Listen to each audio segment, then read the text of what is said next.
Gente, boa tarde, já é de tarde. Eu prometo a vocês que eu vou tentar ser breve. Eu vou até pular uns slides aqui, se for possível, para a gente tentar focar no que é mais importante do que eu gostaria de abordar hoje à tarde, né? Eu sou Débora Cardador e vou falar sobre Internet of Things. O objetivo da apresentação é mais a gente conhecer um pouquinho mais sobre essa tecnologia, entender como ela funciona um pouco. A gente viu aqui nas palestras anteriores algumas possibilidades de uso, na da Alessandra, no Molina. A gente já falou sobre alguns exemplos, então eu vou me abster dos exemplos e falar um pouco mais sobre o que está acontecendo hoje em termos de Internet of Things e das possibilidades que são ainda mais interessantes do que está acontecendo, né, para a gente. A gente tem aqui um resumo de uma série de números e o que eu gostaria de chamar mesmo a atenção é esse número aqui. A gente hoje se estima pelo Gartner que existem 8,7 bilhões de devices IoT que já estão sendo utilizados no mundo, no ano de 2017. E a projeção é que a gente vai ter 50 bilhões de devices conectadas lá pelo ano de 2025. Aí a pergunta é, onde é que estão essas coisas, né, que estão todas conectadas e como a gente pode se aproveitar desse crescimento para trazer coisas significativas, inclusive para a área de seguros. Esse número ele é interessante porque você vê que hoje a gente tem 0,08 devices por pessoa, e isso vai crescer para 6,58 devices em 2020. O que se a gente parar para pensar bem, bastante coisa. Esses números de hoje, eles se concentram, aqui está 500 bilhões de devices. Esse número ele se concentra mais para o usuário final, né, que são os consumidores finais, e mais nas indústrias automotivas e na indústria automotiva e de TVs. Elas hoje concentram aproximadamente 67% desse número de devices, smart devices, né, que as pessoas chamam. Eu não gosto do nome, parece que implica um pouco de inteligência e não tem muita inteligência envolvida no que, nem sempre tem alguma inteligência envolvida no que esses devices estão fazendo, mas elas são um passo além do que as coisas hoje já fazem, né? Espera aí que eu estou apontando para o lugar errado. Pronto. Uma coisa interessante com relação à Internet of Things, como a gente tem que pensar a Internet of Things, é na questão do ecossistema. Ele, na verdade, é um conjunto, né, de elementos, que são esses devices, que elas se interagem e se comunicam continuamente. Diferentemente dos ecossistemas naturais, esse ecossistema aqui, nós é que estamos criando. Então, quem define que coisa, né, o que sim, né, vai participar agora desse meu ecossistema e vai passar a se comunicar com as outras, e o que ela vai fazer dentro desse ecossistema é uma decisão nossa. É interessante quando a gente pensa em Internet of Things, parece que o meu relógio, ou a minha porta, ou esse aparelho, ou a minha cadeira, que eles vão fazer muitas coisas. Na verdade, o que acontece na Internet of Things, que é interessante, é que você tem o processamento distribuído e cada coisa faz o que é a parte dela. Uma porta, ela, por exemplo, pode identificar se ela é aberta ou fechada. E a partir desse evento de ser aberta ou fechada, de alguém bater, ou de alguém esbarrar, ou de alguém encostar, ela pode coletar dados e acionar uma série de ações que outras devices da minha sala, que estão nas coisas, né, que eu vou embutindo nas coisas e elas deixam de ser coisas e passam a ser devices, também vão saber. Então, a minha porta sabe que eu estou abrindo e ela pode reconhecer quem é que está entrando, que a gente já tem os programas, né, tanto de biometria, que reconhecem tanto a digital como a face, e ela, identificando quem entra, ela pode, por exemplo, reconfigurar a minha sala, ligar o ar-condicionado, passar uma mensagem para o ar-condicionado para ele se ligar, e esse ar-condicionado, sabendo quem está entrando, ele sabe como a pessoa gosta da temperatura. Isso é um exemplo simples, né, de como essas coisas podem estar se interligando. Então, a gente cria esse ecossistema de coisas que se comunicam. Oi. Vai com o dedinho, né? Em termos de arquitetura, como essas coisas se comunicam, né?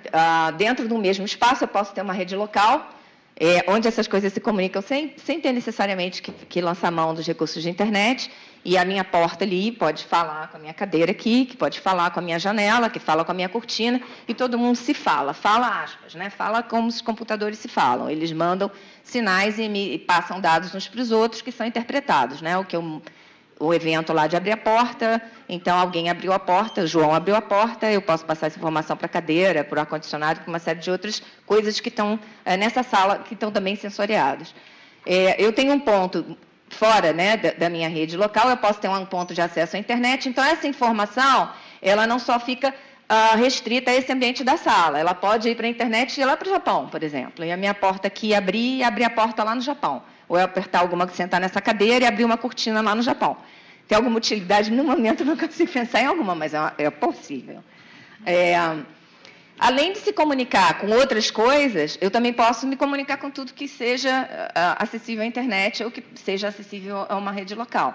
Então, eu posso falar com o meu mobile, eu posso falar com o meu tablet, o meu iPod, o meu iPad, posso falar com o meu computador tradicional, posso falar com grandes computadores, tudo que se comunica pode entrar nesse meu ecossistema. Então, essa minha cadeira pode falar com o tablet ali da Simone, que já me disse que está com 6 minutos aqui que eu estou falando, então deixa eu acelerar. Então, eu posso falar com... isso aqui não está funcionando mesmo, peraí. É pressão.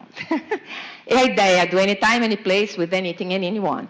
É interessante a gente pensar nessa taxonomia, como vocês podem ver, foi uma pessoa de computação que fez esse desenho, né? Que se fosse uma pessoa de design não seria assim. Aquele homenzinho ali de estudo.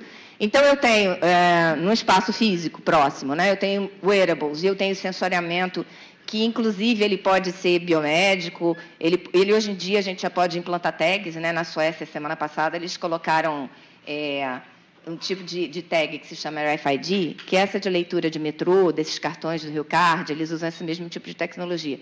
Para a pessoa lá, ela não tem mais esses cartões, ela passa com o próprio corpo, já está sensoriado, e então ela passa a mão e no final do mês ela recebe a conta. Não sei se eu ia gostar muito, não, mas é um avanço. Então, eu tenho todo o meu espaço físico próximo, que eu posso estar sensoriando, a roupa que eu uso, o sapato, meu óculos, inclusive partes do meu corpo. A gente tem uma pessoa da nossa equipe aqui da PUC que trabalhou uma época, ela agora não, já foi para outro país, inclusive, com unhas, cabelo, cílios e coisas que você pode estar colocando no seu corpo. E abre uma série de possibilidades em termos não só do que eu penso que eu posso fazer com isso, como também de pensar o meu corpo e a superfície do meu corpo como uma área de interação. Que aí eu saio da questão da tela comum. Então, para a área de interação humano-computador, é uma coisa muito rica ainda para ser explorada, né? Além disso, eu tenho meu ambiente próximo, então eu tenho as minhas casas, os meus aparelhos, né, que eu utilizo normalmente. Eu tenho ainda o meu espaço mais próximo, então a gente poderia pensar aqui na PUC, né, que é um espaço que eu poderia estar sensoriando, que eu poderia ter atuadores e beacons e uma série de outras coisas que poderiam estar interagindo comigo e com vários outros devices que estivessem disponíveis. E eu tenho ainda a mudança em termos de cidade, né, de sensoriamento de cidade. Então, só um exemplo de cidade. Essas bicicletas que a gente tem do Itaú hoje, eu esqueci o nome, que você aluga, né? Bike Rio, isso. Na verdade, já havia esse projeto na Europa há muito tempo, e na Espanha, por exemplo, foi um dos países pioneiros em termos de uso dessas bicicletas, e eles usaram os sensores das bicicletas para entender todo o deslocamento das pessoas, e de onde elas se deslocavam, para onde elas se deslocavam, para entender como era o fluxo de movimento das pessoas dentro da cidade, para melhorar não só esse tipo de transporte, mas outros tipos de transporte também. Então, assim, essa informação, as informações que são colhidas, elas podem ser colhidas num ambiente muito maior, com um escopo muito maior de utilização, que não seja só pessoal. O professor esteve aqui de manhã, ele tem uma palestra muito inspiradora, eu só tenho um minuto, acho que não vai dar, com relação a essa mudança de cidade, mas, infelizmente, eu não vou poder falar muito sobre isso. Uma coisa muito interessante com relação à IoT é que ela permite uma coisa que as outros devices não permitem, que é a ideia de awareness, né? Que seria traduzindo literalmente consciência, mas não é tanto consciência no sentido que a gente está na consciência humana. Seria mais a questão da device poder perceber o que está acontecendo. Então, eu consigo, como eu dei o exemplo, né, perceber quem é o meu usuário, que é uma coisa que nem todos os outros devices conseguem fazer de uma maneira rápida e sem você ter que botar o dedo, tem que ficar escaneando o rosto. O contexto, quer dizer, onde eu estou e o que eu estou fazendo, que isso é uma coisa muito importante também. E a localização. Onde eu estou, para onde eu estou indo, por onde eu passei. Então, essas são coisas que são muito específicas do uso desse tipo de tecnologia. O mobile ajuda um pouco, mas também não resolve tudo. Então, por exemplo, vamos supor que eu estou em casa, né? Eu sou uma pessoa idosa, idosos vocês têm uma tendência à queda muito maior do que as pessoas mais jovens, por causa da perda de coordenação motora. E também é um problema quando eles caem, porque eles têm uma dificuldade maior de se recuperar de quedas, né? Isso é uma coisa, aliás, eu aprendi com o geriatra. O que acontece? Se eu estou em casa sozinho, eu posso ter sensores no meu corpo que dizem que eu caí. E a minha casa pode ter uma inteligência para, a partir do momento, saber que não tem ninguém dentro de casa, que eu estou sozinho, que eu caí e que eu não levantei, que alguma coisa aconteceu mais séria. E disparar todo um processo de atendimento, de avisar o hospital, que pode já avisar a ambulância, que já pode avisar a enfermeira, que já pode avisar os médicos e os técnicos, para que essa pessoa possa ser atendida rapidamente. Então, isso é só um exemplo de como eu posso conjugar coisas em lugares diferentes para realizar uma tarefa específica, que nesse caso aqui é para ajudar a pessoa que caiu. Existem muitas áreas, né, que estão surgindo com interesse específico na Internet of Things, por causa dessas possibilidades todas que eu estava comentando, aquele exemplo que eu dei do awareness, é só um, existem várias outras possibilidades também, em função da tecnologia estar nas coisas e no meu ambiente. Então, eu tenho todas essas áreas, não vou ler nenhuma delas. Eu queria acrescentar uma que não aparece em nenhum desses estudos, e que, para mim, é uma área que a gente deveria olhar com carinho, que é a área de tecnologia assistiva, né, que especificamente para pessoas idosas, pessoas com deficiência física, deficiência cognitiva, e que muitas vezes esse tipo de solução faz uma diferença muito grande na vida da pessoa. Então, eu vou dar um caso. Essa nossa colega que estava aqui, que era a Kátia Kahneman, é o nome dela, ela estava trabalhando com as unhas e com os cílios, eu comentei com vocês, né? Então, com a piscada, era identificado que a pessoa queria, ela controlava coisas piscando, né? Essa que era a ideia do projeto dela inicial. Ela foi apresentar o projeto aqui na PUC e foi procurada por uma pessoa que é aluna da PUC, que é paraplégica. E ele perguntou a ela se ela não teria interesse de desenvolver com ele um esquema dele controlar a televisão com os cílios, porque ele só podia mexer da cabeça do pescoço para cima e ele não conseguia nem mudar o canal da TV. Ele tinha que chamar alguém para auxiliá-lo, então ele tinha que ser assistido o tempo inteiro e a pessoa muitas vezes interrompia o que estava fazendo para uma tarefa que para a gente é totalmente simples, ele nem faz sem pensar e que para ele é uma tarefa totalmente impossível, a não ser que ele tivesse auxílio. Então, a Kátia foi desenvolver um sistema dele piscar e subir canal ou descer canal de acordo com o tipo de piscada que ele deu. Aí vocês imaginam a emoção de uma pessoa que está há anos pedindo alguém para mudar o canal e, de repente, com uma piscada, ele consegue resolver uma coisa tão simples. Então, é uma área interessante que a gente está olhando, porque pode não ter um retorno financeiro muito grande, mas é uma área em que o uso dessas coisas vai trazer uma mudança muito significativa no dia a dia dessas pessoas. Então, imagina o cego, quando vai encher copo, que são coisas que a gente nunca pensa, a não ser que a gente tenha pessoas com quem a gente interage. O cego só sabe se a xícara está quente, se a xícara está cheia, com o dedo, porque ele vê a medida botando o dedo dentro da xícara. Aí imagina botar um café quente. Então, eles dizem que eles estão sempre se queimando. Por que a xícara não diz que está cheia? Né? Para uma pessoa dessa, poxa, já não vou me queimar mais. Coisas muito simples do dia a dia que para a gente não fazem falta, e que para esse tipo de pessoa, como foi o exemplo da pessoa que caiu, da pessoa idosa que caiu no slide que eu dei anteriormente, pode fazer toda a diferença em termos de qualidade de vida e de assistência. O IoT, ele não acontece sozinho, né? Para que a gente tenha todo aquele ecossistema funcionando, a gente tem uma série de tecnologias, esse aqui eu vou ter que passar rapidinho, que trabalham em conjunto para que a gente possa ter essas assistências, que a gente possa ter o awareness, que a gente possa ter uma série de coisas acontecendo. Então, eu tenho uma combinação de, por exemplo, a rede de comunicações é fundamental, porque como tudo tem que estar conectado, eu tenho que ter uma série de soluções de conexão.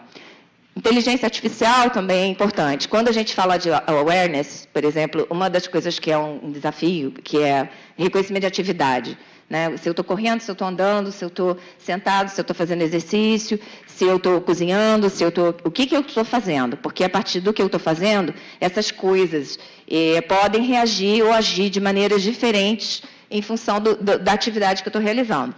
E isso a gente usa muito inteligência artificial para poder trabalhar com esse tipo de coisa. Por trás disso, às vezes, tem um aprendizado de máquina, uma série de outras coisas que me ajudam a identificar o que a pessoa está fazendo para que aquela coisa possa ter uma certa inteligência. No caso de oportunidades, no caso do Gartner, né, a gente pode ver que o maior mercado, né, que se percebe, né, até 2020 ainda é o mercado de consumidor. O mercado de business, ele tem alguns segmentos que são bastante importantes, mas ainda se pensa mais, o automotivo está ali, informação, entretenimento, a televisão estaria ali. Então, a gente vê que ainda tem essa visão mais voltada para as appliances, né, para as coisas, do que efetivamente um ecossistema mais integrado, que é uma coisa que a gente deveria estar pensando mais. E também, isso é refletido na questão dos investimentos, que a gente vê que, em termos de consumidor, quer dizer, ao contrário, né, em termos de business, está se investindo muito mais do que se espera em termos de valor se conquistar lá atrás. Porque esse aqui é valor agregado, né, e aqui é investimento. Mas eu vou ter novamente que andar mais rápido. Só tem 2 slides. Esse mundo todo conectado, existe uma série de questões que têm que ser pensadas, né? Desde padronização, porque eu tenho que ter padrões, se todo mundo vai conversar, todo mundo tem que falar a mesma língua, né? Diferente da linguagem natural que a professora Simone falou, aqui não tem espaço para essas interpretações e questões. Então, existe toda uma questão de protocolos, de como essas coisas acontecem, de padronização, que estão sendo pensadas por uma série de instituições. Eu tenho também questões de regulamentação, do que eu uso, como é que eu posso usar e tal, que também estão sendo pensadas. A gente tem nichos, mercados e modelos de negócio, as empresas estão se repensando também em função dessas possibilidades de uso de coisas, né, do meu cotidiano ou de coisas que eu uso para o meu trabalho, como uma forma de eu estar interagindo e proporcionando mais recursos para as pessoas que usam. Eu tenho as empresas, como é o caso da Mangeral, a Egon e o IRB, que estão aqui, que buscam também inovação, né, e que veem a Internet of Things como uma possibilidade de trazendo essas inovações, e a PUC, que está mais nesse espaço aqui de formação de recursos humanos.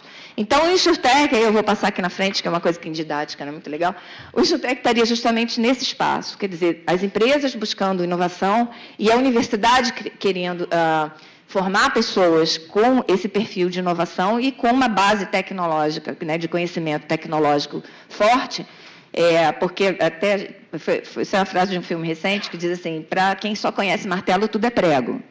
Né? E no caso, que a gente quer que as pessoas tenham um repertório de conhecimento em termos de tecnologia maior, para que elas possam não ver só prego, mas possam ver rosca, possam ver parafuso, possam ver outras coisas acontecendo e poderem usar a ferramenta certa para resolver aquelas questões que se apresentam, a serem resolvidas em cada caso. Então, a gente viu alguns exemplos aqui, né? Eu queria só deixar, não vou explorar essa imagem, acho que elas meio que falam por si só, mas eu gostaria de fazer um convite para vocês terminar aqui hoje com uma coisa meio inspiradora. Para vocês fazerem uma coisa que talvez vocês não tenham feito antes. Quando vocês estiverem sentados em alguma fila, ou sentados no carro, ou sentados em algum lugar que vocês não estejam muito ocupados, vocês lembrem disso que eu vou falar.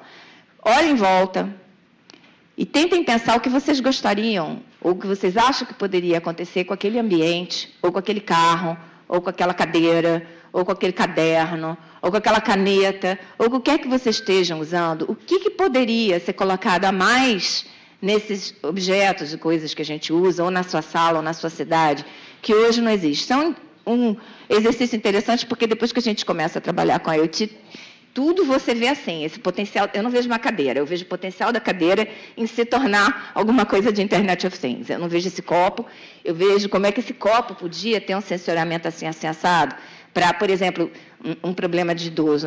Desculpa falar de idoso, é que eu gosto muito de idoso. Esse problema que eu gosto de estudar. Idoso tem muito problema de desidratação, porque ele esquece de beber água. Por que eu não crio um copo que estivesse lembrando o meu idoso, para que ele pudesse, ao longo do dia, ir tomando água, para ele não ter esse problema de desidratação? Porque a desidratação em si não é um problema tão sério, mas ela causa uma série de outros problemas de saúde que são mais sérios para quem tem uma idade mais avançada. Então, assim, da próxima vez que vocês estiverem meio com a cabeça liberada, olha e pensa, o que eu poderia fazer com essas coisas que poderiam trazer qualidade de vida para mim ou para alguma outra pessoa. Tá? Então, é só deixar uma fala, uma coisa meio misteriosa e especial.